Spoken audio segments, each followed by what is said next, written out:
말씀 제목이 좀 셉니다. 과거 중독. 중독이라는 말보다는 의존증이 사실은 맞습니다. 근데 일부러 제가 그렇게 썼습니다. 폐해가 의존증으로는 설명할 수 없기 때문입니다. 과거에 깊이 매여 산다 이겁니다. 이 앞부분은 조금 어려울 수 있습니다. 그러니까 최대한 신경을 써서 들어주시면 좋겠습니다. 의존증은 심리적인 것입니다. 다른 무엇에 의지하여 생활하려는 심리입니다. 나이가 들수록 심해집니다. 습관이 그래요. 나이가 들면요, 여러분이 집을 한번 생각해 보세요. 항상 다니던 데잖아요. 불 꺼도 불편하지 않습니다. 사람은 몸은 쉬운 대로 하려고 그래요. 거기에 빠진 자신의 상태를 알고요. 의존증은 힘들긴 해도 고칠 수 있어요. 하지만 중독은 독성이 그러듯이 거기에 빠진 상태입니다. 모든 사람이요, 과거에 매여 삽니다. 중독처럼 빠져 살면서 그 사실을 인지하지 못합니다. 사실을 인지하지 못하지만은 그런 상태에 있으니까 어떻게 해요? 부작용, 불행이 그대로 있는 거지요. 그 탓에 삶이 불행합니다. 자유가 없습니다. 과거의 노예로 삽니다. 진리를, 알레데이아를, 사실을 알지니 그러면 자유로울 것이다. 예수님께서 그러셨습니다. 이 말씀을 이 성경 기록에 있는 유대인도 그렇고 우리도 그렇고 잘 깨닫지 못합니다. 우리가 산다 하지 않습니까? 산다는 말이 무슨 뜻입니까? 숨을 쉬고 있다고 살아있는 걸까요? 어떤 사람이 의식이 없어요. 숨을 쉬고 있어. 그게 살아있는 것일까요? 아니지요. 산다는 말을 우리가 조금 더 현실적으로 이해하려면요, 언제나 지금 여기 존재하고 있다 이 뜻이에요. 지금 여기라는 시공간은 한 존재의 영원한 삶의 자리입니다. 잠깐 생각을 멈추고 다시 한번 생각해 보시기 바랍니다. 여러분이 지금 있는 이 자리, 이 시간을 떠나 산 적이 단 한 번이라도 있습니까? 없어요. 공간이 바뀌었어요. 시간이 바뀌었어요. 항상 나는 지금 여기만 있었어요. 지금까지 몸이 있는 그 자리, 지금 여기에서 한 번도 벗어난 적이 없습니다. 문제는 의식이에요. 의식이 어디 있느냐 이겁니다. 의식은요, 사람이 살아있다는 사실을 나타내는 유일한 방식입니다. 의식이 없으면 어떻게 해요? 죽은 거죠. 의식이 몸의 자리, 지금 여기를 떠나 있으면 살아있는 것이 아닙니다. 그때는 몸만 살아있는 거예요. 어떤 사람이 의식을 잃었습니다. 의식이 지금 여기 없습니다. 뭐 사고로든 잠에 취해서든 마취 약으로 인해서 뭐 수면에 빠졌든 아니면 무엇에 온통 관심을 빼앗겼든 의식이 지금 여기 없단 말이에요. 의식이 언제든지 다시 돌아오기에 망정이지 안 돌아버리는 거예요. 간혹 가다가 그런 의료사고가 있지 않습니까? 마취했는데 못 깨어나고 죽는 경우도 있어요.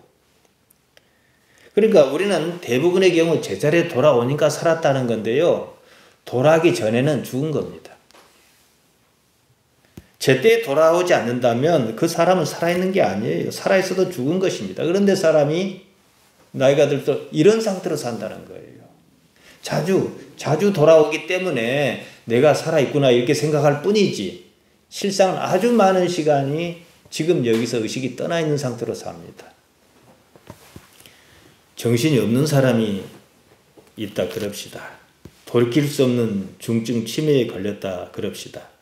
기억을 포함한 의식이 정상적으로 활동하지 않습니다. 나도 못 알아보고 아무도 못 알아보고 자기가 누군지도 몰라요. 그 사람과, 이를테면 의식이 없는 사람이에요. 그 사람과 무슨 얘기를 나눌 수 있겠습니까? 함께 무슨 계획을 구상하며 무엇을 해보자 어떻게 의논할 수 있겠습니까?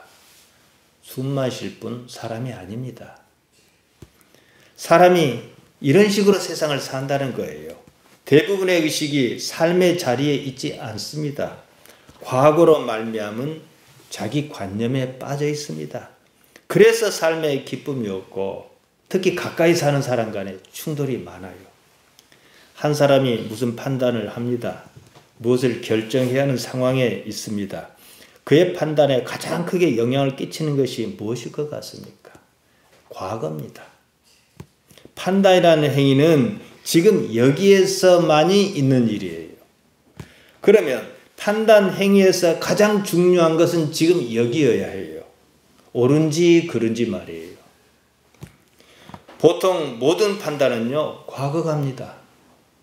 과거에게 물어보고 과거에 근거하여 판단합니다. 과거는 뭡니까? 지나간 일입니다. 좋든 굳든 지나간 일이에요. 실제가 아니에요.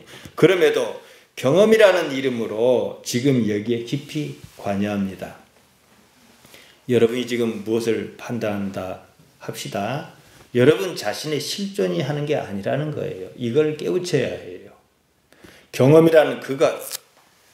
다시 말씀드리면 여러분은 과거라는 망령에 휘둘려 살고 있다는 겁니다. 과거가 지금 일을 판단하고 결정합니다. 그래서 그 판단은 옳지 않습니다. 잘못 판단하면 어떻게 해요? 삶이 불행해지지요. 우리는 왜 다 잘 살려고 하는데 왜 잘못 살까요? 이런 구조 있지요. 성경에서 죄라고 번역한 말 하마레티아가 그런 뜻입니다. 예수님께서는 마태복음 5장 37절에서 말씀하셨습니다. 제가 예배 시작하면서 읽어드렸습니다. 오직 너희 말은 옳다 옳다 아니라 아니라 하라.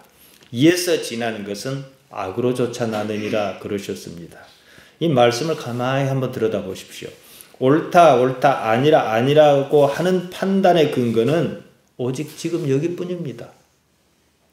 딱 봐서 이게 옳은지 아닌지. 그런데 거기에 과거가 개입합니다. 그러면 옳지 않다 할 만한 상황이 옳다는 상황인 것처럼 바뀌는 수가 있어요. 왜요? 생존의 본능적 욕구에 따른 이해관계가 개입합니다. 예를 하나 들겠습니다. 제가 이를테면 예입니다. 예배를 마치고 여러분 오늘 회의를 좀 해야겠습니다. 다음 주에 어디로 여행을 가야겠는데 상의를 하겠습니다. 이렇게 안건을 냈단 말이에요. 지금 제가 여행이란 말을 꺼냈습니다. 여러분 의식 속은 어떻게 돌아갑니까? 엊그제 2박 3일 동안 다녀온 여행 경험이 그대로 나타나요. 그렇지 않습니까? 가서 이제 좋은 일만 겪었다면 좋지만 또 그러지는 않아요. 좋은 일도 있었지만은 집도 좀 그립고 또 이제 회계를 맡으면 돈 문제도 좀 있고 그럽니다. 그러면은 그 생각을 기본적으로 깔고 제가 있는 데다가 제가 여행이란 말을 꺼내니까 어떻게 해요? 그때 여행 다녔는데 또 무슨 여행이냐 이런다는 거죠. 얘기는 들어봐야 합니다. 다른 무슨 얘기를 하려는가 보다 이렇게 들어봐야 하는 거예요. 여행의 경험이 좋지 못하다면 더욱더 그게 심합니다. 한 번 다녔으면 됐지 뭐 또 간다고 그러냐 이럴 수도 있는 거죠. 지금 이 일이 옳은가 옳지 않은가 이것이 기준입니다. 그 때문에 예수님께서는 옳다 옳다 아니라 아니라고만 하라 그랬어요. 심지어 이에서 지나는 것은 악으로 쫓아나느니라 그러셨습니다. 이의 관계에 따른 판단이 지금 여기 있음 실존을 침해한다는 거지요. 악에서 쫓아난다는 말씀에 주의를 기울일 필요가 있습니다. 옳다 옳다 아니라 아니라 하는 것은 지금 여기의 판단입니다. 거기서 지나면 지금 여기가 아니지요. 과거의 판단입니다. 그러는 것은 악하기 때문이다. 이거예요.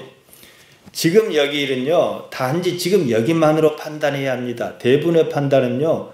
과거가 합니다. 미래는 아직 오지 않았습니다. 미래는요. 상상의 세계입니다. 그조차도 과거가 개입한 예상일 뿐이에요. 지금 여기가 없으면 모든 판단은 결국 과거 차지입니다. 아무것도 없어요. 누가복음 10장 25절에서 37절에 이런 얘기가 있습니다. 제가 다뤘던 것 같습니다. 어떤 율법사가 예수님께 나와왔습니다. 예수님을 시험하려고 이런 질문합니다. 내가 무엇을 하여야 영생을 얻겠습니까? 그랬습니다. 율법사니까 율법을 잘 알고 있을 것 아니겠습니까? 예수님께서 그러기 때문에 율법에 어떻게 하라고 기록이 있느냐라고 되물으셨습니다. 율법사가 대답을 제대로 해요. 하나님을 사랑하고 내 이웃을 내 몸과 같이 사랑하는 것이다. 이렇게 대답했습니다. 옳다는 거지요. 예수님께서 그러냐? 그러면 네가 살리라. 그러셨어요. 이야기가 여기서 끝나지 않습니다. 율법사가 자기를 옳게 보이려고 다시 질문합니다. 그러면 내 이웃이 누굽니까? 그런 거예요. 하나님께서는 그렇다 치고 내 이웃이 누구인지 알아야 사랑하든지 말든지 할 것이 아니냐, 이런 질문입니다. 예수님께서 이제는 내 이웃이 누군지 답해 주셔야 하는 거예요. 그러자 이야기로 대신하십니다. 한 사람이 강도를 만나 많이 맞아 죽게 생겼습니다. 마침 제사장이 거기를 지나갔습니다. 그 사람을 보았겠지요. 피하여 지나갔습니다. 레위인이 거기를 지나갔습니다. 보았겠지요. 피하여 지나갔습니다. 사마리아 사람이 거기를 지나갔습니다. 피하지 않고 돌보아 주었다는 거예요. 예수님께서 이 이야기를 마치고 율법사에게 공을 넘기십니다. 내 의견에는 이 세 사람 중에 누가 강도 만난 사람의 이웃이겠느냐 그러셨습니다. 여러분 생각에 누가 이웃이겠습니까? 사마리아 사람이죠, 당연히. 강도 만난 사람의 이웃은 사마리아 사람 맞습니다. 당연합니다. 이야기를 마치면서 예수님께서는 율법사에게 가서 너도 이와 같이 하라 그러셨어요. 여기서 얘기가 여기는 끝나버려요. 그러니까 더 우리가 헷갈려요. 근데 좀 깊이 보면 헷갈릴 것도 없습니다. 어떻게 하라는 말씀입니까? 대부분의 사람이 이 이야기의 핵심을 놓칩니다. 뭐 선한 사마리아 사람이라고 그러고 그 얘기 아닙니다. 영생 얘기예요, 이 얘기는요. 이 이야기의 발단이 무엇입니까? 내가 무엇을 하여야 영생을 얻겠습니까? 이것 아닙니까? 거기에 대한 대답은 하나님을 사랑하고 이웃을 사랑하라는 것이에요. 하나님을 알겠는데 그러면 내 이웃이 누구겠습니까? 이렇게 질문의 방향이 바뀝니다. 그러자 예수님께서 강도 만난 사람의 얘기를 꺼내신 거예요. 누가 이웃인지를 말씀하셨습니다. 대부분은 이 대목을 가지고 뭐라 얘기를 합니까? 불쌍한 사람을 도와야 한다. 자비를 베풀어야 한다. 그러고 맙니다. 그러면 남을 도우면 영생을 얻습니까? 마땅히 이런 질문이 나와야 해요. 답을 얻지 못하고 만다는 거죠. 어째서 제사장과 레위인이 죽게 생긴 사람을 그냥 지나쳤는가? 그 사람이 나쁘다 안 나쁘다 이렇게 보면 답 없어요. 이 이유를 찾아야 하는 거예요. 종교인인 그들은 누구보다도 사마리아 사람, 이방 사람입니다. 그러니까 예수님께서 일부러 대비 개념을 도입하신 거예요. 종교인은 누구보다도 마땅히 죽게 생긴 사람에게 자비를 베풀어야 합니다. 예수님께서 이 사실을 분명히 하시려고 극적인 대목으로 얘기를 끌고 가셨습니다. 우리식으로 말하자면 주여 주여 그런다고 구원이 있는가? 이 말이에요. 어떤 사람이 강도를 만났습니다. 거반 죽게 생겼습니다. 지금 여기서 어떻게 해야 하는지 이게 핵심이에요. 그걸 보는 순간 말이죠. 다시 말씀드리면 이 이야기는요, 강도 만난 사람 얘기가 아니에요. 제사장이나 레위인이나 사마리아 사람이 어떻게 해야 한다. 윤리적인 얘기도 아닙니다. 지금 이 상황, 지금 여기란 말이에요. 여기서 이 삶의 자리를 어떻게 내가 대하는가 이 문제예요. 의식이 여기 있으면 강도 만난 사람을 마땅히 돕습니다. 이것저것 따지지 않고 사람이 죽게 생겼습니다. 여러분은 지금 이 얘기에서 약간의 삼자 개념이 있습니다. 그러니까 자유로울 수가 있어요. 강도 만나 어떤 사람이 죽게 생겼습니다. 그럼 여러분 그냥 지나가야 하겠습니까? 살려야겠습니까? 당연히 살리지요. 이해관계가 없으니까. 이런 상황을요, 칸트 철학에서는 정언명령이다 그럽니다. 쉽게 말씀드리면 무슨 말이냐면 묻지도 따지도 말고 무조건 반응해야 하는 도덕적 명령입니다. 사람은 그래야 하는 거예요. 사마리아 사람이 그랬다는 거죠. 지금 여기라고 하는 현실, 강도 만난 사람이 죽게 생긴 상황을 지금 보고 있어요. 이 자리에서요. 그 현실을 왜 외면하느냐 이 말이에요. 나빠서가 아니에요. 그 자리를 피할 핑계거리를 찾습니다. 그래서 뭐 죽을 사람을 만지면은 뭐 부정하다더니 뭐니 뭐 이런 오만 이유를 찾지요. 저런 사람, 그지만 결론적은 그거예요. 저런 사람 도와줘 봤자 귀찮기만 하다. 있는 사람 같았으면 저런 일 당하겠냐. 이런 판단이 섭니다. 그 판단이 어디서 옵니까? 과거에서 온 거예요. 자기도 모르는 의식 깊은 데가 있습니다. 그와 비슷한 경험이 쟁여 있습니다. 그것이 판단한 거예요. 그것이 지금 여기를 무시합니다. 과거가는 판단이 그 사람의 의식이 제사장이든 레위든 그 사람의 의식이 딱 사마리아 사람을 보는 순간 과거로 가버려요. 거기 없어요.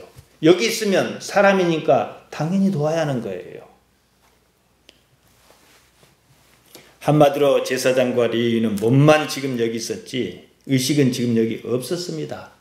그래서 그들은 죽은 사람이에요. 영생 문제라고 제가 말씀드렸지요. 영생이 없어요. 이 이야기는 무엇을 해야 영생을 얻겠는가? 영생을 얻는 방법 이야기입니다. 어떤 사람이 강도를 만나 죽게 생겼습니다. 딱 보니까 물건을 좀 볼 줄 알아요. 제가 딱 보니까 옷 입은 걸 보니까 아주 돈 많은 집 아들이에요. 그런데도 지나쳤을까요? 그가 돈으로 보상하겠다고 약속한 적 없습니다.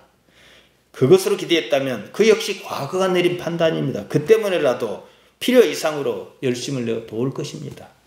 판단이라는 행위는요, 언제나 지금 여기에서 하는 일이에요. 하지만 판단의 근거 내지는 기준이 지금 여기가 아니라 과거라는 데 문제가 있다는 거예요. 한 번도 그런 경험이 없어요. 처음 본 광경이에요. 어떤 사람이 사마리아로 내려가는데 강도를 만났는지 어쩐지 몰라요. 그런 경험이 없으니까요. 근데 피를 흘리고 죽게 생겼어요. 그럼 어떻게 할까요? 돕지요. 다른 경험이 많이 있기 때문에 이걸 참조해서 이것을 비춰보니까 귀찮기만 할 것이라는 얘기예요. 그러니까 남이 안 보니까 그냥 가버리는 거예요. 과거가 결정합니다. 도울 것인지 말 것인지 과거가 이러고 저러고 다 해버렸어요. 나는 없어요. 경험, 즉 과거가 지금 여기의 상황을 판단합니다. 그러는 사람에게는 삶의 자리, 실제 존재의 자리, 지금 여기가 없습니다. 그래서 제사장과 레위인은 살아있다고는 하나 실제로는 죽은 사람입니다. 우리의 머릿속을 들다 보세요. 항상 옛날을 뒤지고 돌아다녀요. 과거밖에 없어요. 영생이 없어요. 죽은 채로 살기 때문입니다. 몸만 살아있습니다. 기계장치처럼요. 옳다 아니라는 기준은 지금 여기입니다. 이에서 지나는 것은 악으로 쫓아나느니라는 말씀은 결국 지금 여기 없다 이 말씀입니다. 살기는 지금 여기 사는데 판단은 과거에 휘둘립니다. 과거의 노예로 삽니다. 영생은 언제나 지금 여기 일입니다. 영원토록 말이에요. 대부분의 사람이 이처럼 과거에 매여 삽니다. 이렇게 말씀드려도 별로 심각하게 생각 안 합니다. 이해를 잘 못해서 그러죠. 그 때문에 지금 삶에 자유가 없습니다. 그럼에도 자유롭다고 착각합니다. 지금 유대인이 딱 그 얘기하고 있지 않습니까? 자신의 그러한 상태를 인정하지 않습니다. 과거에 깊이 빠진 삶이란 사실을 모릅니다. 그 때문에 제가 과거 중독이다 이렇게 이름을 붙인 겁니다. 아마 다음 주, 그 다음 주까지 3주에 걸쳐 말씀드려야 할 것 같습니다. 모든 불행한 삶 이면을 보세요.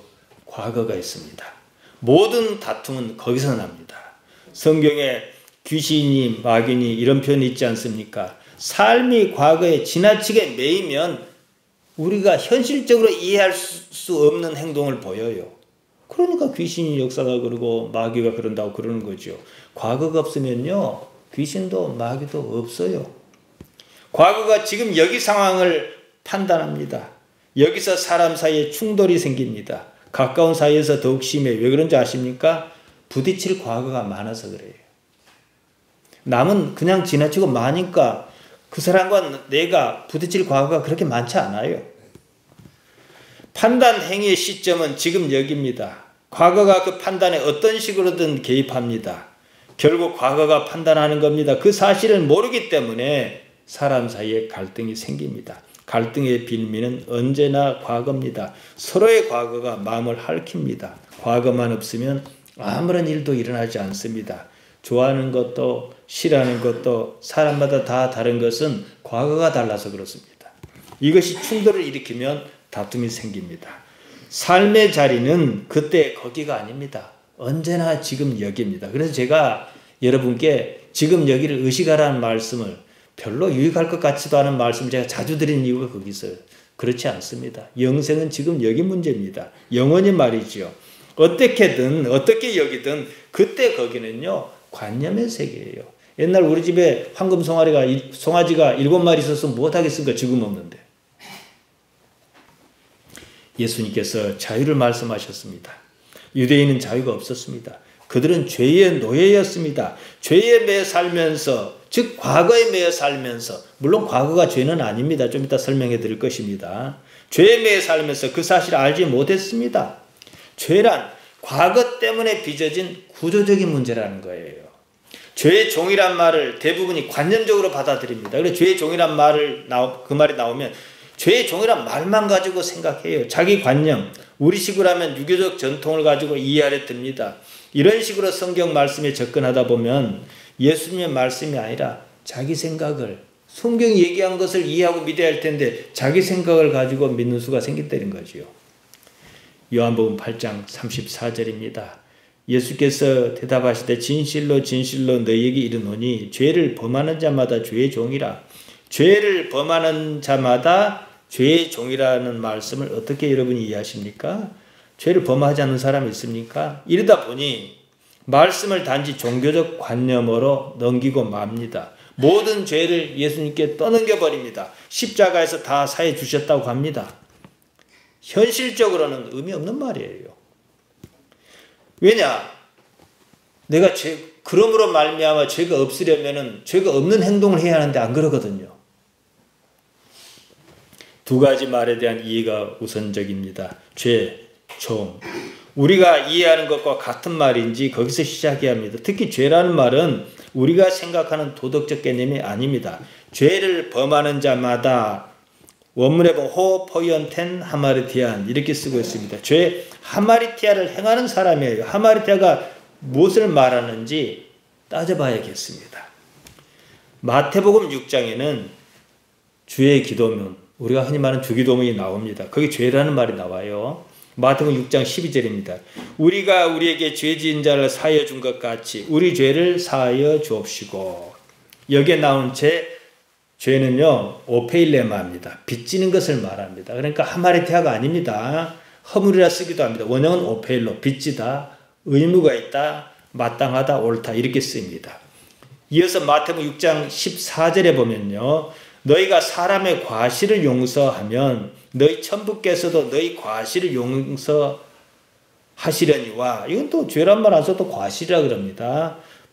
파라푸토마입니다. 잘못, 허물, 혐의, 범죄, 넘어짐 이런 뜻입니다. 이것이 바로 우리가 흔히 생각하는 죄의 개념이에요. 문제가 있습니다. 주기도문이 누가복음에다 살짝 나옵니다. 거기서는 좀 더 헷갈리게 쓰고 있어요. 누가복음 11장 4절입니다. 우리가 우리에게 죄 지은 모든 사람을 용서하오니 우리 죄도 사하여 주옵시고. 죄란 말 2번 나옵니다. 앞에 죄 지은 모든 사람이란 말에서 죄는 하마르티아입니다. 뒤에 나오는 마태복음은 이 말이 없죠. 뒤에 나오는 죄도 사하여 주옵시고 해서 죄는 앞에 본 오페일로, 빚지다 이 말입니다. 그러니까 누가가 전하는 내용을 원문에 맞게 보면 우리에게 하마르티아가 무엇인지는 이제 차치하고라도 말이죠. 우리에게 하마르티아를 저지른 사람을 용서하오니 아피엠이 허락하오니 내버려 두오니 용납하오니 탕감하오니 우리 죄를 오페일레마를 빚진 것을 사하여 아피엠이 똑같습니다. 허락하여 내버려 용납하여 탕감하여 주옵시고 이렇습니다. 다른 사람이 내게 어쩔 수 없는 잘못 하마르티아를 저질렀다면 그것을 탕감할 테니까 없는 것으로 할 테니까 내가 빚진 것, 세상에 대해서 빚진 것, 하나님께 대해 빚진 것 어떻게 봐도 상관없어요. 탕감해달라 이 말이에요. 이 때문에 우리가 지금 예배 때마다 하는 주기도문의 번역을 바꾸지 않았나 싶어요. 전에 쓰던 기도문에는 우리가 우리에게 죄 지은 사람을 사하여 준 것 같이 이랬는데 지금은 우리가 우리에게 잘못한 사람을 용서하여 준 것 같이 이렇습니다. 그런데도 불구하고 다들 죄에 대해서 개념을 제대로 잡지 못합니다. 빚진 것이나 허물을 뜻하는 오펠레마나 과시나 잘못을 뜻하는 파라푸토마나 오히려 그런 개념에도 익숙하다는 거예요. 뭐 어쨌든 그건 고치면 그만입니다. 하지만 그건 고치면 그만인 것은 문제가 없어요. 문제는 하마리티아입니다. 하마리티아는요, 지금 세상을 사는 우리가 어떻게 해볼 수 없는 문제예요. 눈 뜨고 보니 이런 상태인 거예요. 눈 뜨고 보니까 무엇이 어그러져 있습니다. 그러니까 신학자들 뭐랍니까? 원죄니 뭐니 이런 말을 하는 거예요. 이 부분을 다시 생각해야 합니다. 하마르티아는 우리가 생각하는 죄의 개념과는 다릅니다. 동사인 하마르타노는 관역을 화살 같은 것이 있어요. 관역을 잘못 맞췄다 이거예요. 아리스토텔레스라는 고대 그리스 철학자가 있지 않습니까? 철학자는요, 되게 언어에 능통한 사람입니다. 시약 13장에서 보면은 하마르티아란 말을 씁니다. 악덕과 비행 때문이 아니라 어떤 하마르티아 때문에 불행을 당한 인물, 이렇게 기록이 나와요. 악덕과 비행은 죄예요. 하마르티아가 우리가 흔히 생각하는 죄라면 죄 때문이 아니라 어떤 죄 때문에 불행을 당한 인물, 이렇게 번역해야 하는데 그러면 문맥이 맞질 않아요. 그래서 번역자도 이 부분을 죄라 못하고 그냥 하마르티아라고 원어를 그대로 써놨어요. 따라서 하마르티아라는 말은요, 단순히 죄라고 번역할 수 없다는 거예요. 관역을 잘못 맞춘 겁니다. 굳이 따지자면 판단 착오에 가깝습니다. 그러니까 무엇이 판단을 잘못하게 하는가, 이 문제를 따져야 한다는 거예요. 그래서 앞에서 제가 과거 중독이란 말씀을 드렸던 겁니다. 이 점에 대해서 아리스토텔레스는 설명을 해줘야 하니까 오이디푸스 신화를 꺼내듭니다. 오이디푸스는 자기 아버지와 어머니를 몰라봤습니다. 아버지를 죽이고 어머니를 차지합니다. 무엇이 단단히 꼬인 거죠. 이런 상황이 하마르티아라는 거예요. 오이디푸스가 알고 그런 것도 아니고 삶의 상황이 그렇게 돼버린 거예요. 사실은 우리가 알고 보면요, 우리 삶의 상황이 이런 게 참 많습니다. 이것을 극복해야 한다 이거죠. 이것을 극복하는 방법을 알 수 있는, 내가 무엇을 잘못한 게, 불교는 안 그래요. 내가 무엇을 잘못한 거 원인이 분명해요. 그러나 기독교는 그렇지 않습니다. 상황만 얘기해요. 그리고 이 상황에 대해서 해법을 제시하죠. 무슨 해법? 예수님. 무엇이 단단히 꼬였습니다. 이런 상황이 하마르티아입니다. 우리는 삶을 제대로 잘 살려고 합니다. 애를 씁니다. 꼬인 삶이 눈앞에 있는 거예요. 무엇을 어떻게 잘못해서가 아닙니다. 불교는 그렇게 보지요. 지금 삶의 상황이 그렇다는 사실을 인식하는 것이 첫째로 중요합니다.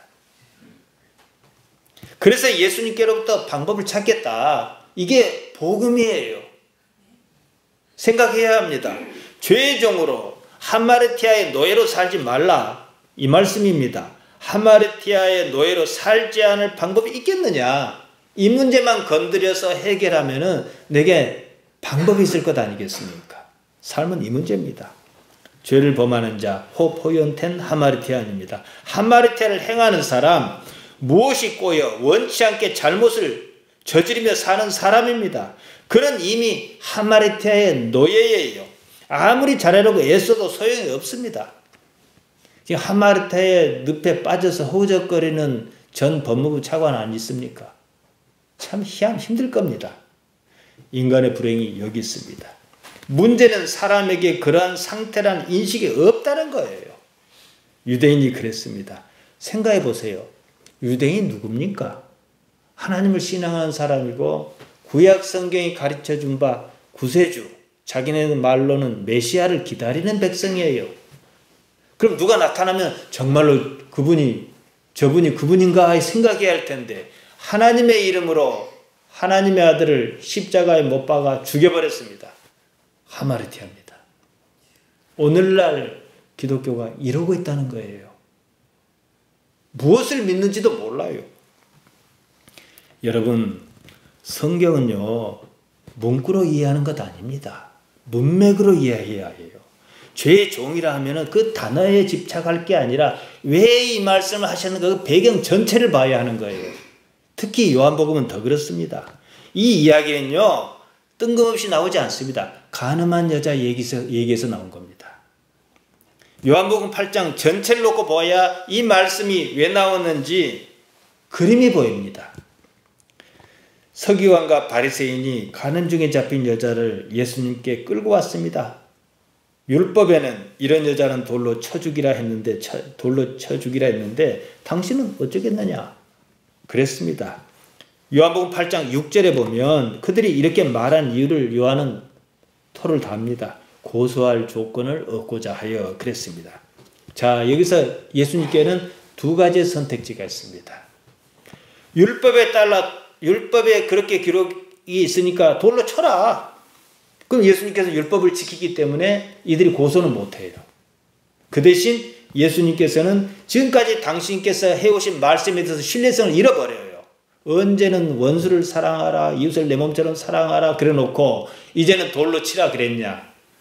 말쟁이에 지나지 않는 거예요. 이렇게 돼버리면.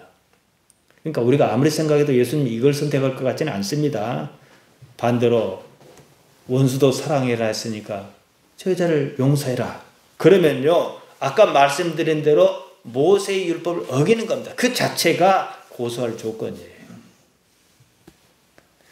예수님께서는 요한복음 8장 7절에 보면 너희 중에 죄 없는 자가 먼저 돌로 치라. 예상과 전혀 다른 말씀을 하시는 거예요. 죄 없는 아나마르테토스입니다. 여기 딱 한 군데 나옵니다. 이 말도 추적해 보면 하마르티아에서 파생한 말입니다. 죄가 없다. 하마르티아가 없다는 말은요, 그러니까 너희 중에 하마르티아가 없는 사람이면 돌로 쳐도 괜찮다. 이 얘기거든요. 그러니까 하마르티아가 없다는 말은 어떠한 경우에라도 잘못 판단하지 않을 능력을 갖추고 있는 사람이란 뜻이에요. 누가 그렇습니까? 예수님이시죠. 처음부터 꼬여버린 것 같으면요, 아무리 잘하려 해도 잘할 수 없습니다. 앞서 아리스토텔레스가 인용한 오이디푸스 얘기가 그렇습니다. 아폴론의 신탁을 결국은 비껴나지 못했다는 거예요. 인생이 하마르티아라는 뜻이에요. 하마르티아가 없는 사람 있죠. 예수님이시죠. 따라서 우리는 예수님께서는 어째서 그분은 하마르티아가 없으신가? 이것을 찾아야 해요. 하마르티아의 노예 상태에서 벗어날 방법을 찾고자 하는 거죠. 이게 복음입니다. 너희 중에 하마르티아가 없는 자가 호 아나마르테토스 휘몬이 먼저 돌로 치라 이러셨습니다. 그러자 다들 양심의 가책을 받았습니다.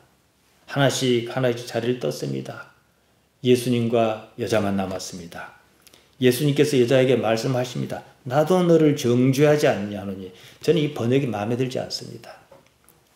정죄하다 그러니까 예수님께 심판자로서 어떻게 하실 것이라 이런 관념을 불러일으키거든요. 정죄하다 카타크리노입니다. 카타와 크리노가 결합한 말인데요. 크리노는 재판하다, 심판하다, 정죄하다 말이 전 틀리다는 말은 아니에요. 하지만은 가장 큰 뜻은 판단하다는 뜻입니다. 나도 너를 판단하지 아니하노니. 이 말씀이에요. 자, 이것은 다른 데서 이 단어가 다른데 어떻게 쓰였는지를 봐야 그 의미를 찾을 수 있죠. 마태복음 7장 1절에 보면요. 비판을 받지 아니하려거든 비판하지 말라. 비판하단 말 크리노입니다. 똑같습니다. 나도 너를 판단하지 않겠다. 비판하지 않겠다. 이거죠. 이어서 요한복음 8장 15절은 이렇게 나옵니다. 너희는 육체를 따라 판단하나 나는 아무도 판단치 아니하노라. 판단하다 말 나오죠. 똑같습니다. 크리노입니다. 판단의 문제는 그러니까 요한복음 8장은요. 자유의 문제도 아니고 진리의 문제도 아니고 사실 판단의 문제입니다. 누가 올바른 판단할 수 있느냐? 누가 하마르티아가 없느냐? 지금 이 얘기예요. 전체가요. 그래 놓고 그 부분에서 진리를 사실을 알아라. 여러 가지 얘기가 나오는 거죠. 너희 판단은 옳지 않다. 하지만 내 판단 옳다 나오잖아요. 육체를 따라 판단한단 말, 과거에 따라 판단한다는 말입니다. 이 판단이라는 행위는 지금 판단이라는 행위의 시점을 보세요. 지금 여기거든요. 근데 과거가 판단의 기준으로 작용할 때 그 판단은 왜곡이 있다는 거예요. 육체는요, 레코더입니다. 거기에 따라 판단한 것은 과거를 가지고 판단하겠다는 거예요. 여러분이 누구와 사귈 때 편하겠습니까? 과거가 복잡한 사람하고 사귄 게 편겠습니까? 아니, 편안한 집안에서 건강한 과거를 가지고 살았던 사람하고 사귄 게 편겠습니까? 이 얘기예요, 지금. 왜 그러겠습니까? 육체, 즉 경험, 과거 사실에 대한 경험으로 판단한다 이거지요. 그러니 하마르티아가 있을 수밖에 없습니다. 제가 강도 만난 사람 얘기를 말씀드렸습니다. 제사장과 레위인이 강도 만난 사람을 피하여 갔습니다. 왜 그랬겠습니까? 과거가 판단에 개입해서 그런 겁니다. 딱 그 자리에 우리가 제사장이고 레위인이라 그럽시다. 과거 생각 안 하고 이것만 딱 보면요, 그 사람 도와야 하는 거예요. 근데 딱 계산이 서버린 계산, 과거라는 계산, 저 사람 도와줘봤자 귀찮기만 하다는 거죠. 올바른 판단이 불가능합니다. 하마르티아는 이 문제예요. 저는 하마르티아를 어떻게 없앨까 연구를 많이 했는데 의식이 지금 여기 있으면 가능해요. 그냥 하는 거예요. 마태복음 5장 37절이 그 말씀입니다. 오직 너희 말은 옳다 아니라 이에서 지나는 것은 악으로 쫓아나느니라. 지금 여기 있지 않으면 판단하지 말아야 합니다. 판단하려거든 지금 여기 있어야 합니다. 그것이 아니면 모두 악에서 쫓아난 것입니다. 그런 사람이 죄인 하마르톨로스다 이 말씀입니다. 누가복음 5장 1절에서 11절에 이런 얘기가 나옵니다. 시몬 베드로는 어부였습니다. 바다에서 잔뼈가 굵었을 것입니다. 밤이 맞도록 수고했지만 얻은 것이 없었습니다. 고기 잡으려고 바다에 나가서 밤이 맞도록 수고했지. 자기 생각엔 잡힐 것 같고 물때가 맞고 포인트가 맞으니까 그랬겠지. 저처럼 생각 없이 나가지는 않을 거예요. 저는 거기에 대한 기술이 없으니까요. 근데 예상과 달리 허탕쳤습니다. 그때 선생이 배를 청하는 거예요. 배를 빌려줬지요. 거절하기도 그렇고. 말씀을 마치시더니 깊은 데로 가서 그물을 내리라 그러시는 거예요. 시몬이 대답합니다. 누가복음 5장 5절입니다. 선생이여, 우리가 밤이 맞도록 수고하였으되 얻은 것이 없지만은 말씀에 의지하여 그물을 내리리이다. 아마 다른 사람이 얘기했으면 안 들었을 거예요. 근데 이분의 권위가 워낙 세다 보니까 허탕치는 셈 치고 말씀대로 따라나 보자 이 얘기지. 지금 우리가 흔히 말한 대로 말씀대로 말씀에 의지해서 이 말 아닙니다. 당신이 하나님대로 한번 해보겠다 이거지요. 별 수 있겠느냐는 업으로서의 확신을 포기하지는 않은 상태다 이겁니다. 그랬던 저랬던 시몬이 예수님께서 말씀하신 대로 깊은 데로 가서 그물을 내렸습니다. 그물이 찢어지고 배가 가라앉을 정도로 물고기가 많이 잡혀버린 거예요. 예상과 달랐지요. 대개는 이 말씀을 제대로 이해하지 못합니다. 예수님 말씀대로 하면 물고기가 많이 잡힙니다. 이런 얼토당토하는 소리를 해요. 성경은요, 물고기 많이 잡게 하는 그 알려주는 지침서가 아닙니다. 이 일이 있고 난 후에 베드로의 태도를 지켜봐야 합니다. 이상하지요. 누가복음 5장 8절에 보면 물고기를 많이 잡았는데 그러고 나서 예수님 앞에 엎드리는 거예요. 주여 나를 떠나소서 나는 죄인이로소이다. 머리를 조아립니다. 여러분 상식적으로 생각해 봅시다. 물고기를 많이 잡았습니다. 근데 왜 죄인이라 그래요? 물고기를 많이 잡았으면요. 아이고 감사합니다. 저녁이나 들고 가시지요. 이래야 맞지요. 근데 물고기를 내버려 두고 그 앞에서 나는 죄인으로서이다 이러는 거예요. 그래서 주석가는 어떻게 본가 하고 이상근 주석을 봤더니 초자연적 현상 앞에서 죄성을 느꼈다. 틀린 말은 아니에요. 그럴듯해요. 하지만 현실성이 전혀 없는 관념적인 표현입니다. 우리는 현실을 살지 생각으로 살지 않습니다. 물고기가 많이 잡혔습니다. 그럼 아이고 감사합니다. 이럴 일이에요. 그런데 어째서 나는 죄인으로서이다 이랬느냐는 거예요. 지금 우리가 생각하는 죄에 대한 관념은요, 아우구스티누스 전통에 이어 금욕주의에다가 우리 동양 문화에 있는 유교적 전통이 막 섞인 개념이에요. 복음서 기자가 말하는 게 아닙니다. 우선적으로 성경을 보려면 성경 기록자의 입장에서 살펴야 합니다. 도저히 있을 수 없는 일이 벌어진 거예요. 어부인 내가 물고기 못 잡았어. 저 새님이거든요. 자기가 볼 때 깊은 데로 가서 그물을 내리라고 그래요. 근데 그분의 여건과 또 나보다는 좀 더 높은 분 같고 그런 권위가 있으니까 말도 죽도 밥도 아닌 소리긴 하지만 속으로는 그럴지라도 겉으로는 한번 해보겠어. 나는 안 잡힐 게 뻔합니다. 거의 이 뜻이에요. 선생 앞에서 업 전문가로 살아온 모든 경험이 무너졌습니다. 인생이 무너진 거예요. 여러분이 왜 예수님을 믿습니까? 예수님께서 반드시 나보다 더 나은 뭐가 있으리라는 생각이 있어야 믿는 거예요. 그런 인식 앞에서 일단 그렇게 인식하고 보니까 물고기가 무슨 대수냐는 거예요. 어부 눈에 물고기가 보이지 않습니다. 눈에 들어오지 않습니다. 무엇인가 나는 잘못 살아왔구나 하는 강렬한 느낌이 쿵 하고 드는 거예요. 물고기 문제가 아니지요. 나는 무엇이냐는 질문에 스스로 직면한 겁니다. 나는 인생을 잘못 살았습니다. 잘못 산 사람이 뭐예요? 하마르톨로스입니다. 다 잘 살려고 해요. 근데 다 잘 삽니까? 아니지요. 이것이 본문의 요지입니다. 시몬은 예수님 앞에서 스스로를 죄인이라 했습니다. 그 말은 지금 우리가 생각하는 것과 거리가 있습니다. 하마르톨로스입니다. 원래 의미대로 하자면 관역을 잘못 맞춘 사람, 잘 산다고는 애썼지만 잘못 산 사람, 하마르티아와 어원이 같습니다.